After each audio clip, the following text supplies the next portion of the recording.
Hey, Gator Nation. Welcome back to Respect Our Decision podcast. Raw reaction times two as we talk about Jaden Rashada and the win over the South Carolina Gamecocks. As always, this is your boy Hirsch. And with me, as always, is the man Mike. What's going on? And the hype man, Wes. What's up? Glad to be back. Yes, sir. Yes, sir. Got a lot of great stuff to talk about. We're coming at you a day late, but not a dollar short, guys. We're going to hit you up with a lot of information tonight. Kind of kick it around, give our opinions. As always, guys, make sure you download us wherever you get your podcasts from, all major platforms. We are there. Make sure you go ahead and check us out on the YouTube channel, Respect Our Decision. And if you're not already, please throw us a subscribe.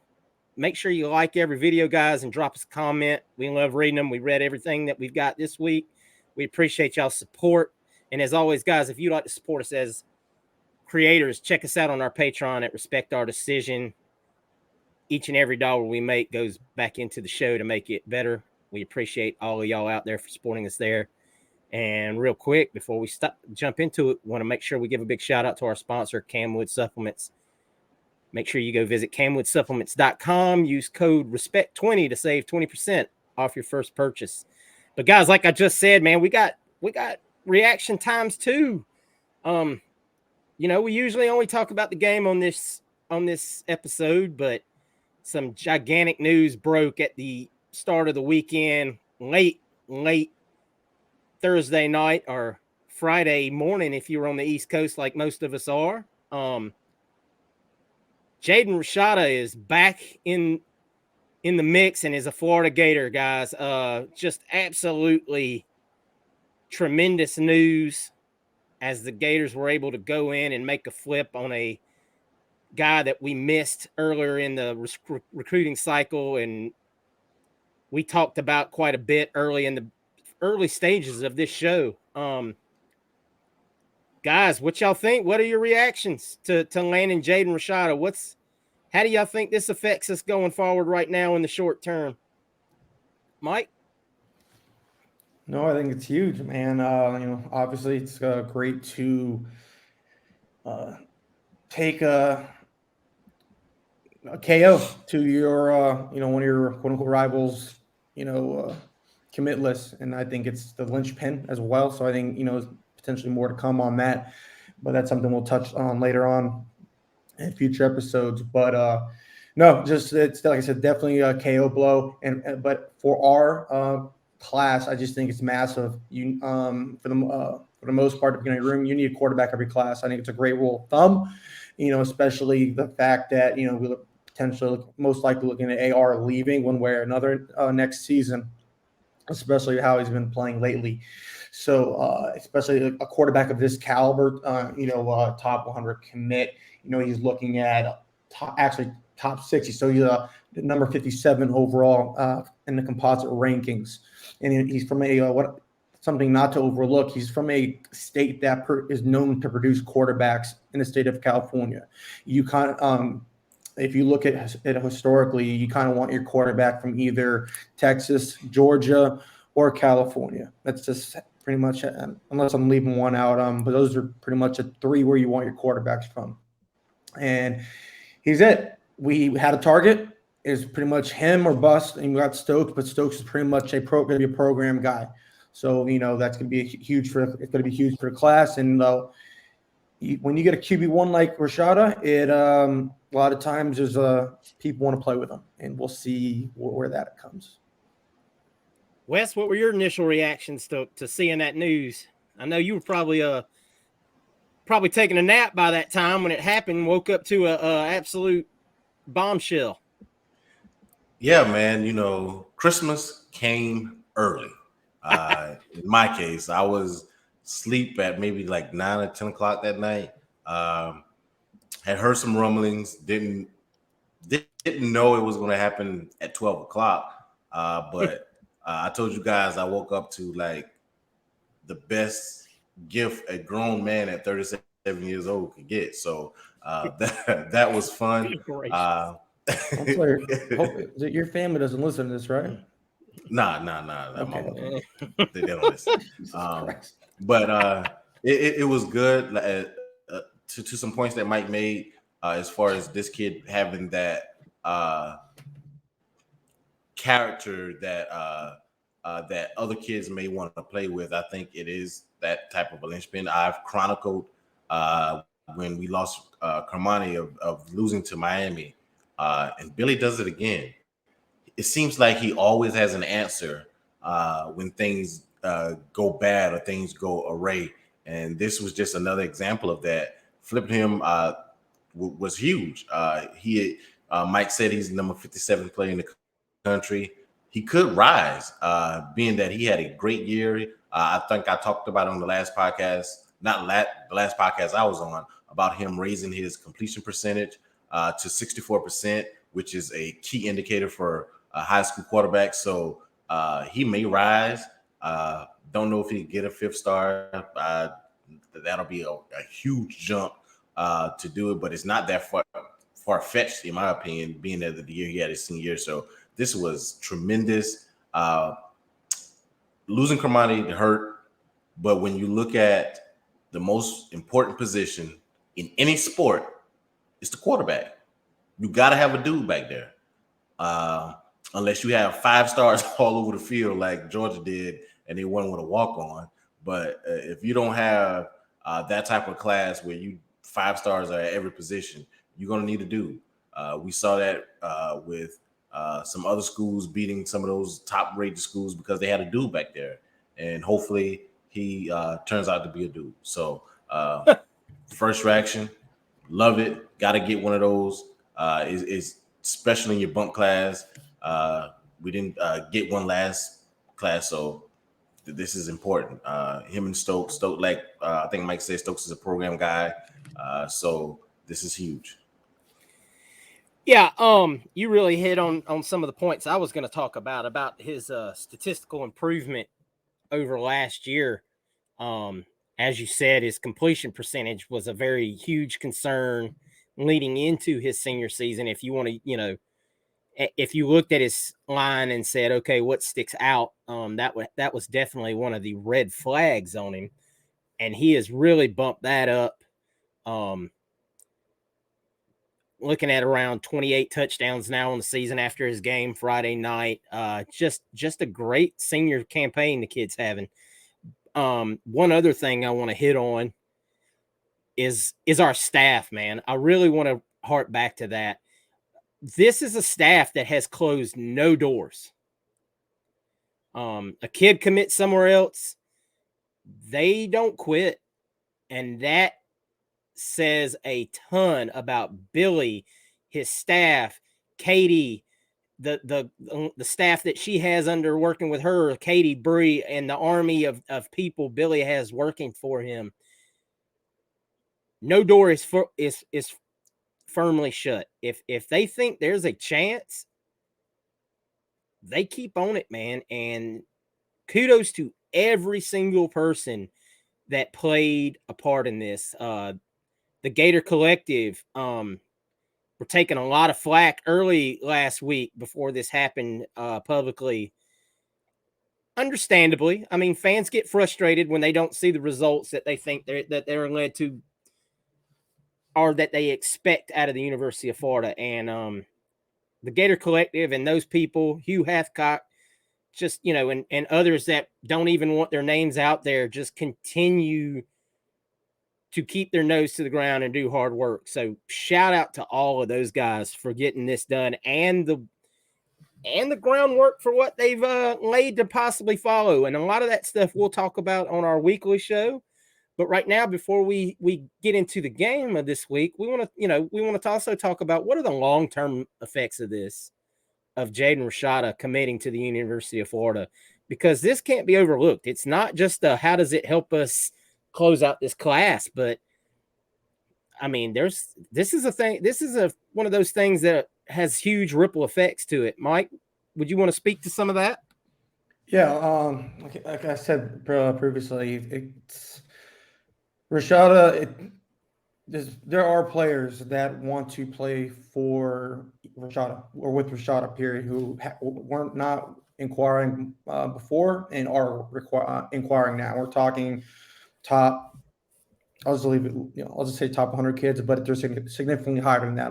And we're talking skill position players. Let's just say players on the offensive side of the ball and difference makers, or to quote the great West, dudes.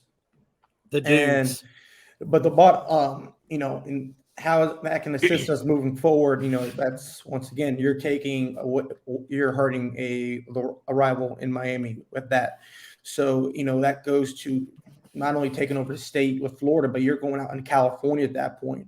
So you have seeds out in California now. So his buddies out there that he's playing with.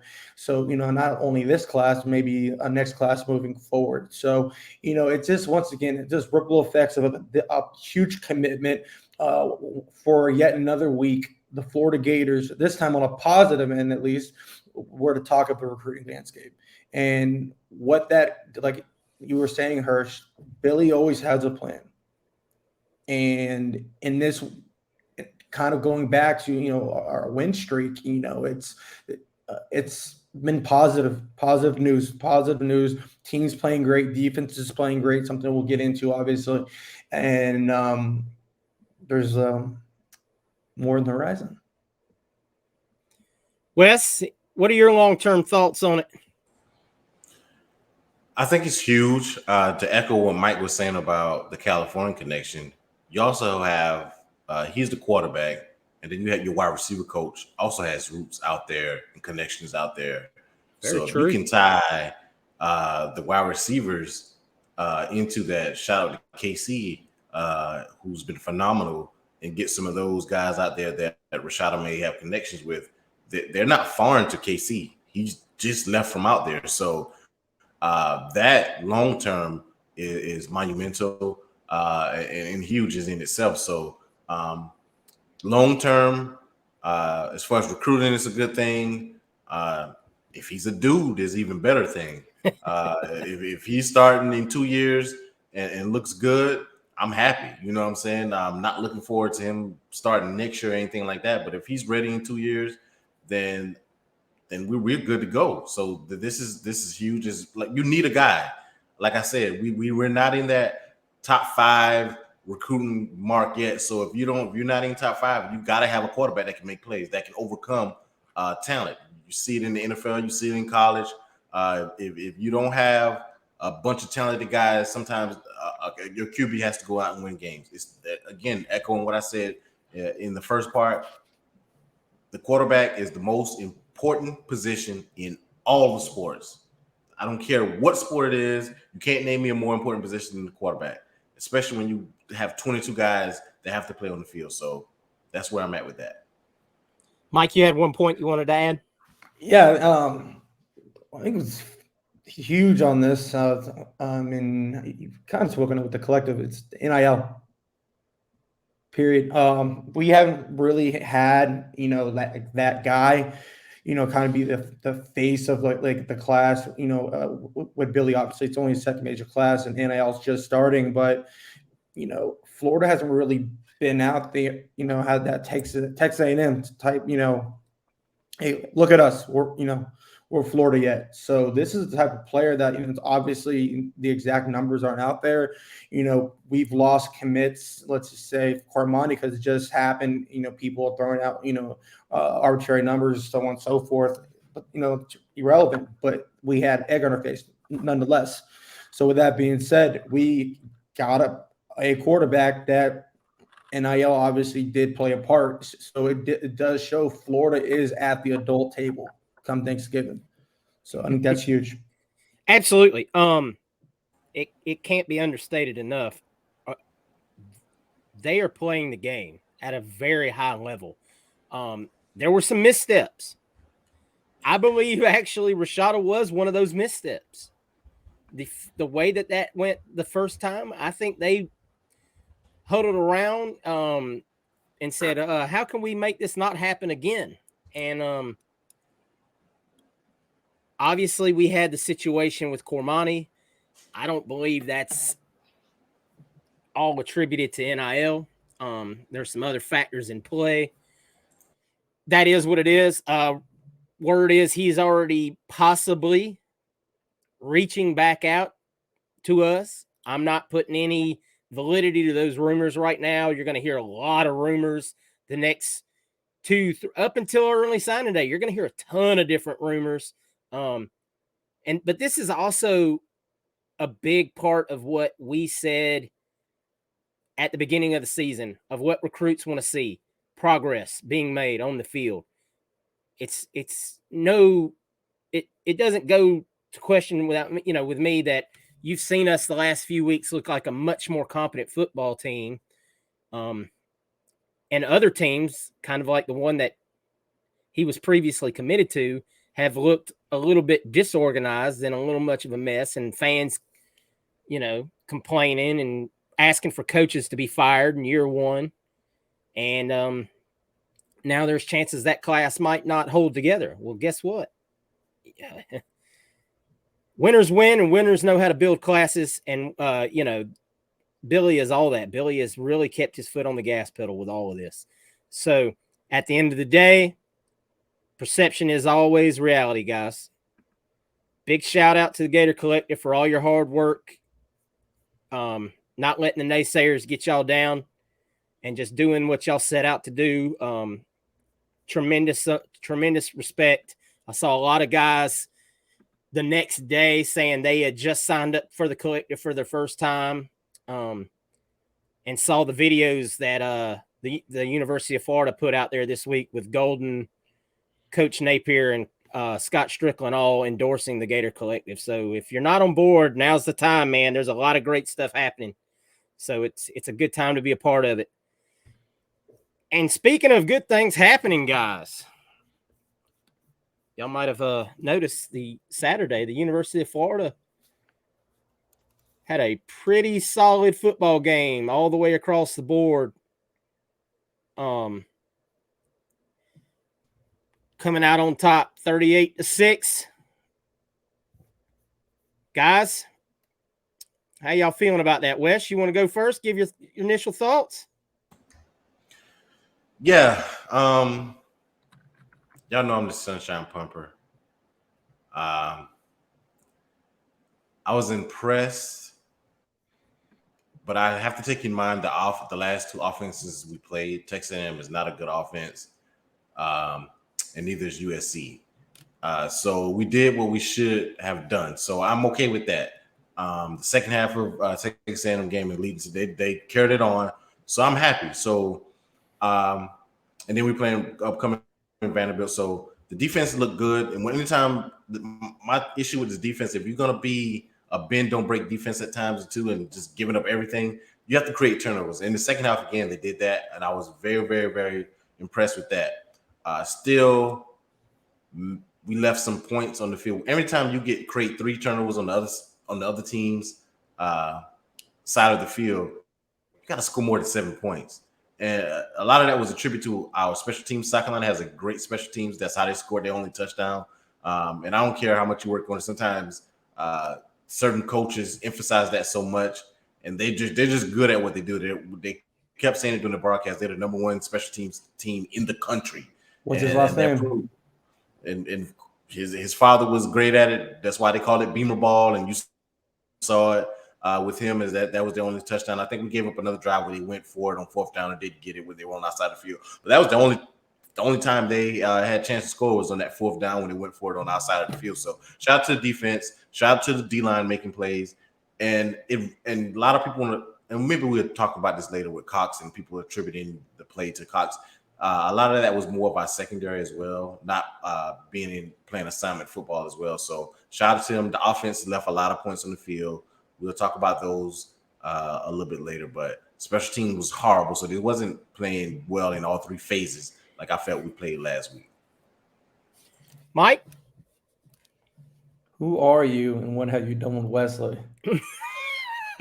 Like, this is feel like I'm going to be the Sunshine Pumper here. Goodness gracious. I liked it, though. I liked it. I mean, all right, I'll take over. No, I mean, it played. I mean, I don't care who you face. This maybe because I played defense. If you was it what do we had 6 quarters with no touchdowns? That's damn good ball. I don't care who you're facing because that means a mop-up duty as well. Okay, that's a conference game as well. So you're shitting on the defense is what it comes down to. You're being disrespectful, and especially when we apparently we throughout the whole year everyone wants to shit on the defense, everyone wants to shit on Tony, and then all of a sudden he's playing well, and everyone wants to forget about it. So what is it? Yeah, no. That's what it is. And we were 131 of 131. We were literally on the show. We had a segment. It's just the worst Florida defense of all time. And then he plays well. And guess what happens? Fucking crickets. So that's garbage. That's freaking garbage. I'm sorry. So pick a side and I'm not just saying you in particular, but people need to stick to it because even on a timeline, I'm not seeing people give credit where credit's due. All right. That's just what it is. I thought Tony sucked and he needs to be fired. So where's that energy? So in addition to that, I'll get more in depth in that later on. Apologies on the language, Hirsch. I'll get yelled at later, I know. And I'm glad to see it. Pardon? I like it. I like the passion. No, but at the same time, we had 54 rushes where we are running the ball. I like that the ball was spread around. The team keeps progressing. I can't harp on that enough. And once again, passing was abysmal. I thought once we made a progression last week, we regressed with this one.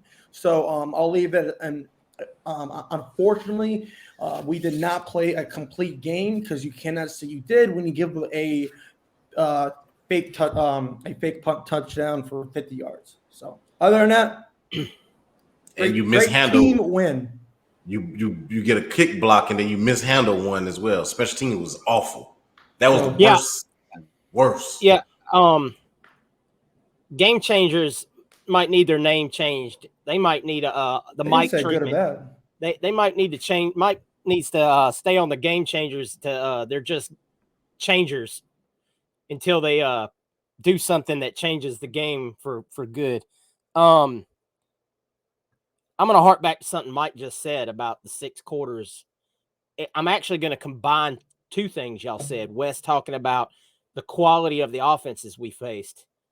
You know who didn't have a quality offense? South Florida, who went up and down the field and scored on us. Do you think they're on the talent level of the 2 SEC teams we just played? Go to 1. They're not on the same stratosphere of talent of the 2 teams we just played. So you can say, well, they just played a less talented offense. No, the defense has improved. I don't care how you want to argue it. If you're arguing it, you're just arguing it because you want to be right about something you said earlier in the year. You want to be, I still don't think Tony's the man for the job, but you're not basing it on factual information. Because South Carolina and Texas A&M, for all their flaws, are still better offenses, better talented teams than the University of South Florida, whose coach just got fired. So, I mean, you can come up with any narrative you want to keep your arguments going, but you don't. It's not going to hold a lot of weight. Kudos to Tony and the defense. All of them played a great game this week. All of them. Big shout outs to our man Big Dez on the Big Man Rumble. Great play. Shout out to the running back crew. Awesome game. Love you guys. Shout out to the O-line for playing solid pretty much all night long. Big time. Game changers. Get it fixed. I don't know if y'all need to run stadiums or till your legs fall off or what. Get it fixed. It's the one thing this week we complain of. We should have had 50 points this game. I know that's really nitpicking, but come on. We deserve better. All right, guys. This is the point of the show. We're going to go back to our pick 6 for this week, and we're going to talk about what we hit on and what we missed. But guess what? I think we pretty much hit on everything this week. 3 things the Gators needed to do to beat South Carolina. Wes, build off the performance against Texas A&M. You feel like we Looks like we did that, Wes. Yeah. Could have fooled me, Wes. Preface my comment to saying, when I spoke about the defense, I know you guys weren't talking at me because I was never a proponent of having Tony fired. So let me just say that I always believed in it wasn't him. The players need to do what they needed to do as far as assignment football. And they did it again. And they created turnovers. And when you do that, 3 turnovers, and the offense is not turning over the ball. I mean, I think Naquan had one late in the game when it didn't matter, but that's huge. So the defense build on what they did last week. And even though they played a team that was not a good offense, to what you and Mike said, I'm gonna echo that. They did what they were supposed to do. If you're playing a team that shouldn't be able to score, you should, and they're struggling to score, suffocate them. Don't give them any hope. They're missing their 2 leading running backs, and they got a tight end playing running back who's a phenomenal athlete in himself. So I'm not going to just say they threw a walk-in in. The kid Jakeem Bell is a hell of an athlete. He's not good at football. Jakeem Bell is a hell of an athlete. I don't know if he What wasn't is good at football. What's his numbers this year? Is he rushing for 4 yards? They destroyed us last year. 3.2 yards to carry. What? He's got less than 30 catches on the year. Cool. He runs. He's fast and he looks good at the combine. But I'll let you finish. But that's all he is. He's not good at football, and no stats says he is. If I guarantee you, if he was playing for your coach Mike McDaniel in Miami, he'll find a way to get that guy the ball. One, he wasn't a take it, and he won't be invited. He won't even be invited to the combine. But continue on. It's your take right now. I'll be patient. Yeah. The kid is a phenomenal athlete. They put him in the backfield. He destroyed us last year. My mistake. So he's produced before. I feel like they have an incompetent. I live in South Carolina. They have an incompetent offensive coordinator. And if Beamer wants to win, they're gonna have to get rid of the offensive coordinator. But that's neither here nor there.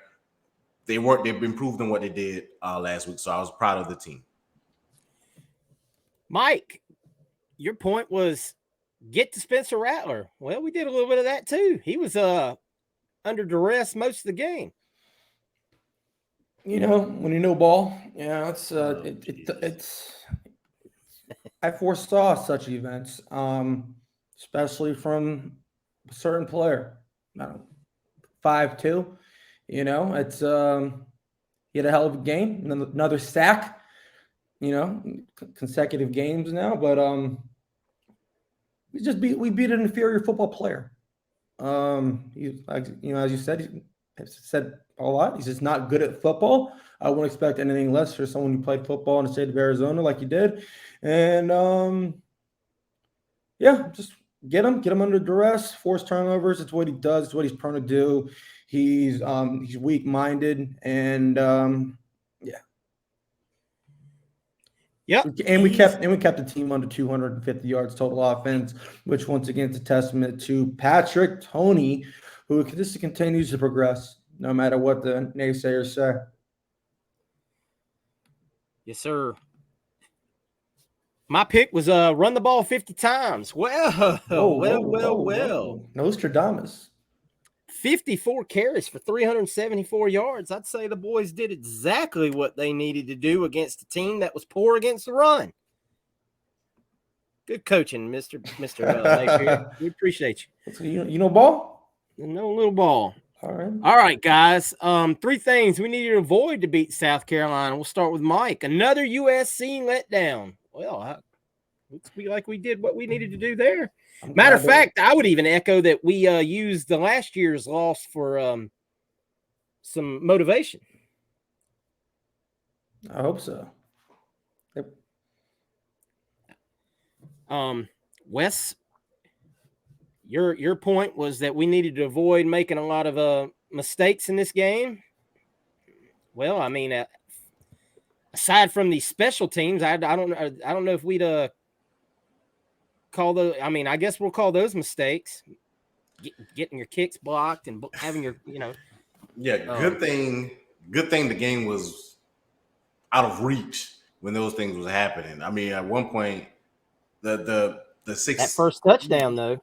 Yeah, that you hate that. How you give up a fake punt to a Beamer? How do you not see that coming? you can. Yeah, that's true. When you're when you're up like that as well. My thing is, I looked at it. I believe it was Shamar James, who's a freshman. And when you're good, when you're number one and you're Beamer's son, a descendant of Beamer, Frank Beamer Ball, that happens. I mean, I can't fault. I fault us because I don't feel like we were unprepared. I feel like we called the timeout before. So we were calling the timeout to say, hey, something strange might happen. And then when you still can't stop, you just got to give kudos to sometimes coaches out scheme you. And from what I heard, I talked to my friend who went to Clemson. I told you, and he goes up there. He coaches high school ball here. So he goes to their camp stuff. They spend a lot of time doing that. And they switch out things they do every week depending on who they're playing. Like some teams, whatever the special team is, they do that. The same gunners go out, the same blockers there. They switch up depending on who they play. They take time into that. So they just out schemed us and they made a play. But when you give it up to that particular team, I'm not as upset at that as more of the block kick and the fumble on the field goal try. To me, that was horrible. Those were the mistakes in the game. AR had one bad throw where he threw in the triple coverage. Other than that, he threw the ball where it needed to be. He just was inaccurate. Sounds like we got out coached on that one. On the special team, we got a coach. Yeah, we got a coach on that pick on that touchdown. I don't care. Whatever they do, whatever you say they're doing up there, I think we might want to go take some notes. Yeah, you got to. He told me, he said, I stole a couple of plays from my high school team.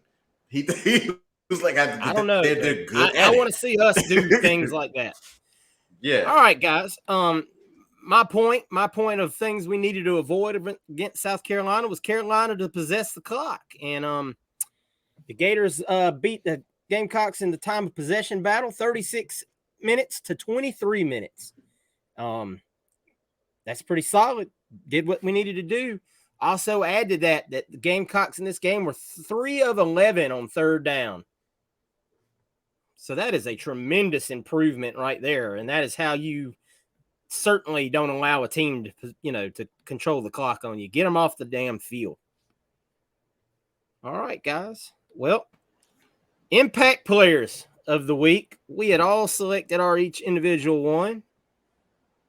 Mike selected his boy, Antoine Powell Jr. Had him a sack early. I saw it. My pony, he thought of me a little bit. As soon as I saw it, I said, oh, God, Mike was right. But Wes had Princely, and Princely had himself half a sack. Not quite as good as a full sack. But, hey. Half as good. Hey, let's take a second to talk about it, though, again. These guys are making a tremendous difference, I really think. Definitely. I mean, like we said on the pod, lunch pail players. Putting on their hard act, taking a lunchbox. They're not flashy. They're not back there celebrating. Get a sack, go back to the huddle, do it again. Love it. I love the defensive line the last 2 weeks. Except for that first quarter against A&M where they had some containment issues. I haven't seen that issue come up again since then. I mean, they've really held their own. My player of the game, impact player of the game, was Ethan White. Said I wanted to see a good game out of Ethan White. I didn't see a bad game out of Ethan White. So we ran for 370 plus yards on the game. Looks like the offensive line as a whole did their job. I wasn't going to do the West trick and pick the whole offensive line. I thought about it though. I thought about it. We have one weak thing on the offensive line. It's just one guy. There was one thing I did. I mean, I saw a little bit better play out of Kingsley, but there is, he is Kingsley. So I did see him 5 yards in the backfield one play, but he got it out of the system. So if I can only get if I get one of those a game, I won't get as mad. He cost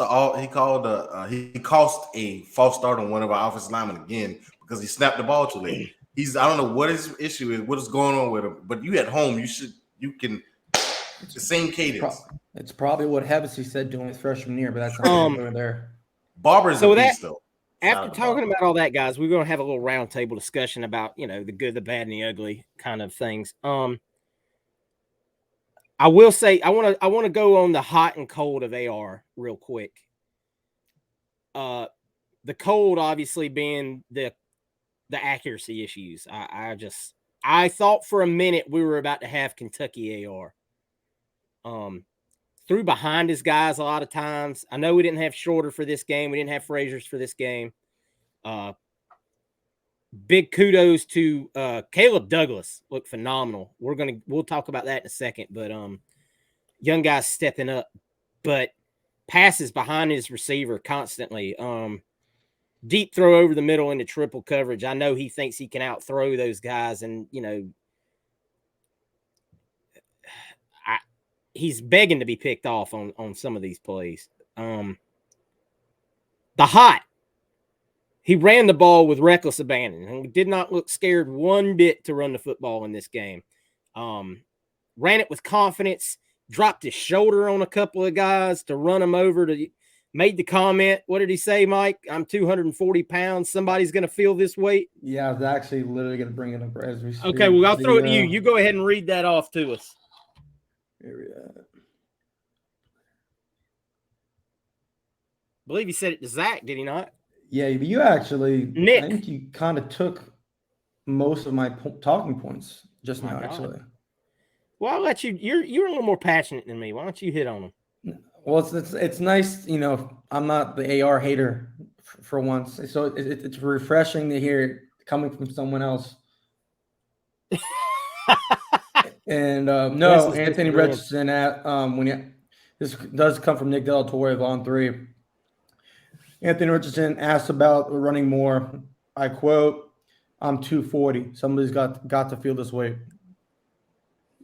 I like that mentality. It's phenomenal, especially when how we end the season in Tallahassee. You feel like he's at that point of the season where he knows now we've only got a couple of games left.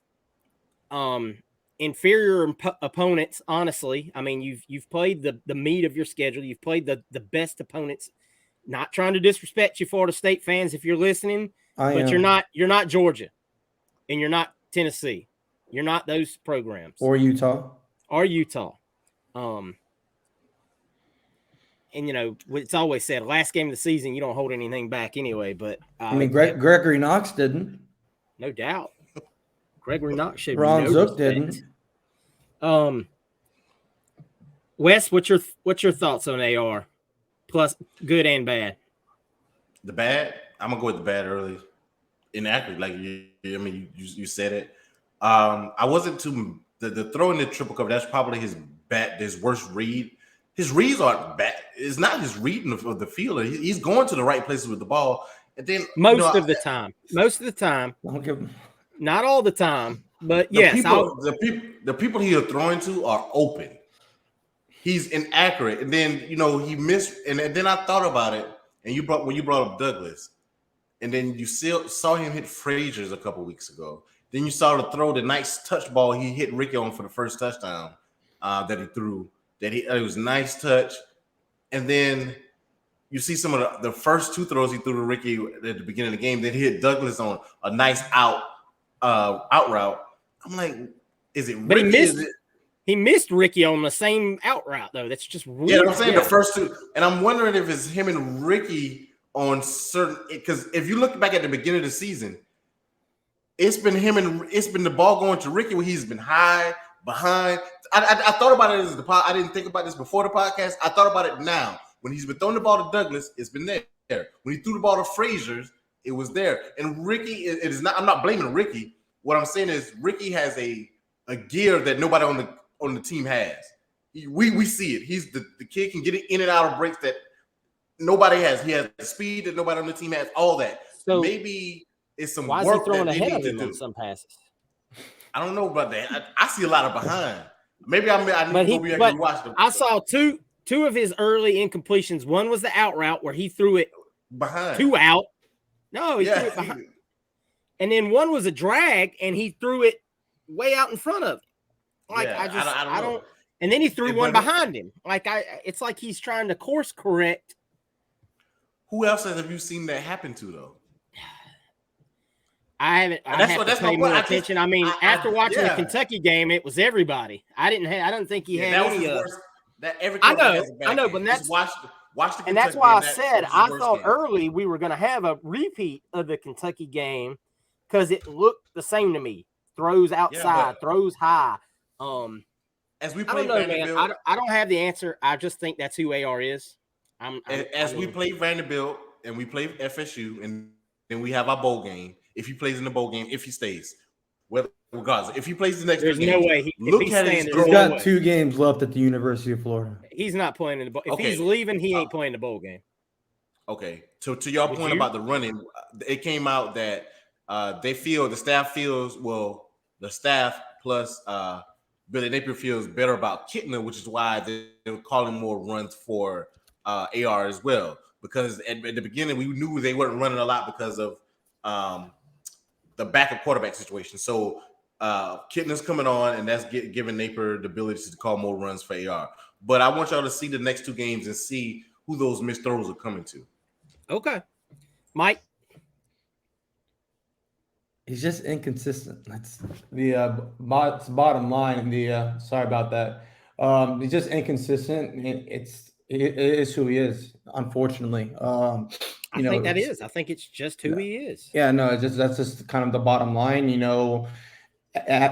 I said at the Tennessee game, it's all right. What are you gonna do?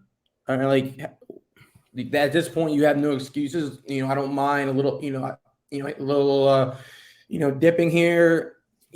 Slight regression, but just give me consistency to a certain extent. No peaks and valleys, stuff like that. With that being said, I'm just looking at the completion percentage after.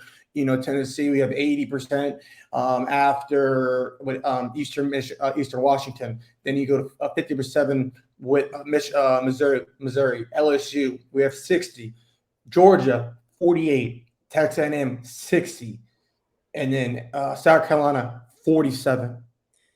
Yeah, it's all over the place. I was gonna say I think 60's the cap for him. And last game, and I was like, listen, the Texas A&M, you give me that game, 17-20, 201 yards, 2 touchdowns, no picks. Yeah. Give me that. I'll take 50s, mid-50s. I'll happily take that. But guess what? He's just not accurate. He's going to get somebody fired in the NFL if he gets drafted in the first round because they're going to draft on potential, and he's just not going to he's just not accurate enough because he's not going to turn into like a Josh Allen, so on and so forth. He's just not accurate. He's not mentally strong enough, in my opinion. I love how he's playing, though, in terms of rushing, in terms of the good AR. I love what he's doing. He's spreading the ball around. That says a lot. He is missing some of his weapons. Shorter is more of his security blanket. Frazier stepped up a lot into, and get the ball like he does. Pardon? And Zipper.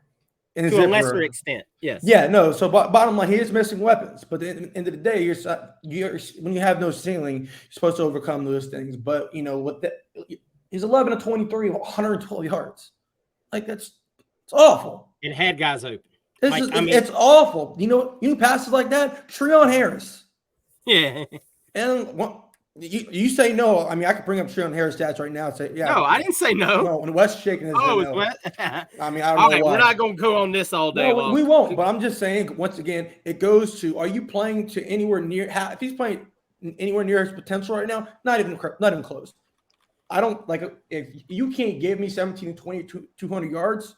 If I can't even get 200 yards out of you, well, seriously, as a program, we have to have a standard, and people aren't even killing them on a timeline with this. They should be. It's South Carolina. They're not good. If he plays like this against Florida State, we could easily lose. Easily.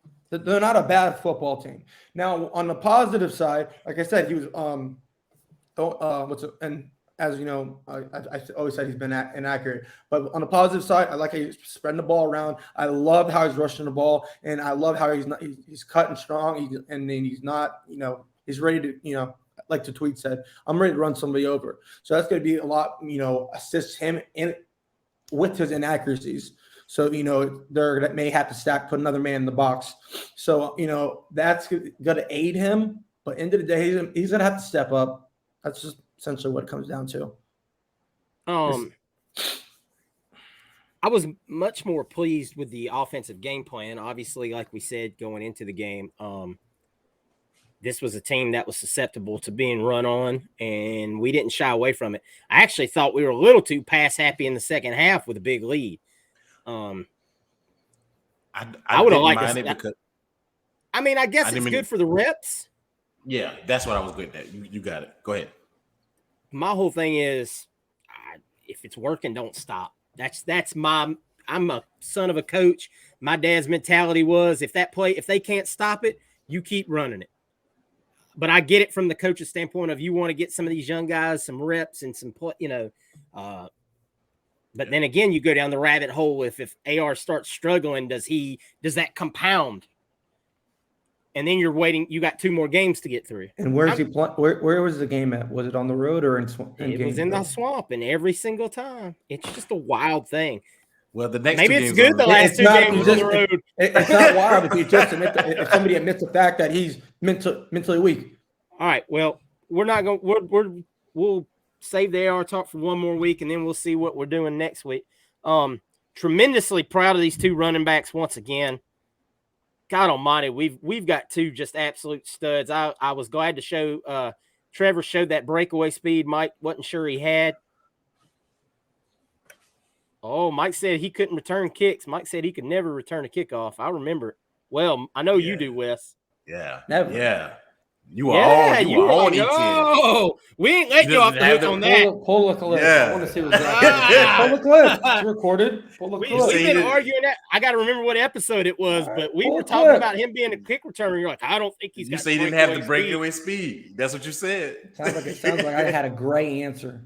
That's not. I don't speak in black and white. And his kickoff returns have been good. I'll be able to spin it too. Let me tell you what, boys. We got at least 1 more season of the both of them, and 2 more seasons of that young man running the football. The run game is in good hands. I ain't sweating the run game. We're gonna have to replace some linemen because Mr. Osiris is gonna be a hard one to replace. But I think we're well on the way to doing that. Once again, praise for the defensive side of the ball. I didn't see anybody stand out playing absolutely, poorly. Turnovers being created. Love seeing Kamari get a fumble, causing a fumble, and Dean recovering it. That was awesome. Good to see the young guys in there getting those plays once again. I think our defense with the guys that we've got coming back, we should be in fairly good shape next year, given the growth that these young guys have shown. I think that'll be an underrated part of us next year, depending on how the defense, the defensive backs shape up. Any other thoughts on the defense, guys? Patrick Toney, give him the credit that man deserves. Period. 6 quarters conference football. Not 1 touchdown. Give him the credit the man deserves. Period. Absolutely. Wes, anything you want to add on the defense? No, I never thought the problem was Patrick Toney. I thought he needed to get his guys in and coach up the guys he had. And I think that's more of what you've seen as time has gone on. I think that also takes time. That takes reps. That takes buy-in. It does. Game experience. You can only scheme so well. I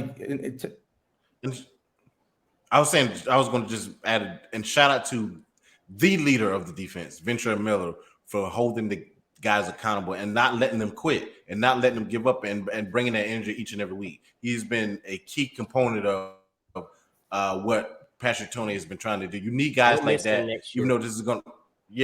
even though he's leaving, him buying in and being accountable and having everybody else be accountable because he's that type of leader will be huge for the guys for the future. So shout out to Ventrell. Yeah. Bernie too. Bernie has been a tremendous growth. He also his growth has been tremendous to watch. 4 total tackles in there. I wouldn't say half a tackle for loss. But you don't see him getting burned. You don't see. You just don't see the mistakes he was making at the beginning of the season happening. And have we seen out of Bernie for the last 2 years? That made every Florida fan go, "Oh, he's coming back." I think everybody now, in retrospect, is kind of like, man, I'm really glad Amari Bernie came back because we'd be in a bad spot without him. Absolutely. Whoever doesn't want to realize that, you're lost because Amari Bernie's played great football the last 6 games, especially. Mike, you had two more things you wanted to point out on offense real quick before Yes, we a couple wrap it up. underrated guys. Seen Jonathan Odom a lot past couple weeks. With I Zipper out. liked him. What's that? With Zipper out, he stepped into that Correct. role. And I liked him coming in, especially like a up the seam tight end, just because how he high points the ball and also his size and potential blocking ability. But he's really stepped up, the tight end / H-back role. And he, got to give him kudos. He had a touchdown pass making some plays. But as you guys spoke on it earlier, Caleb Douglas, 3-star, oh no, we can't, we needed to fire to call Kerry Colbert because he's missing the kid that went to TCU because his uncle went there, yada yada. It's terrible. Well, for the recruiting folk out there, Caleb Douglas was 464th best player in the country. He led the team receptions this past week. So, well, let Kerry Colbert coach. A very late addition to our class. A lot of people said, "Oh, we're just taking a flyer. Do we really need to waste a scholarship on this kid?" Think about Patterson. I know. I mean, yeah. End of the day, and he was the first one we got. I know. I was like, hey, I remember asking Connor, is he most likely going out? We all were like, probably. He was the first commit, wide receiver commit. Remember that. Yeah, I mean he's put us. I'm gonna let Kerry Colbert do his work. His guys are making it happen on Sundays. Oof. His guys are making it happen on Saturdays. I don't have anything. He's got three wide receiver ones in the NFL right now. I think right now our focus might want to be to hold on to Kerry Colbert. not try to run him out of town, but let's keep him here as long as we can. Big shout out, yeah, Caleb Douglas, Odom. That was his first career catch, was a touchdown, or that's awesome. If I'm him, I'm walking around campus. It's like all I do is catch touchdowns. So unless it's for like, get out of my face. Coach, when my quarterback can hit me, you let me know when we're near the end zone. Big time. All right, guys. Tremendously proud of this team. We got Vanderbilt coming up. We'll touch on Vanderbilt coming up in our next episode. And of course, then we end the season on that Friday night trip to Tallahassee to take on the Noles. They're playing tremendously well right now. That should be quite a battle to end the season.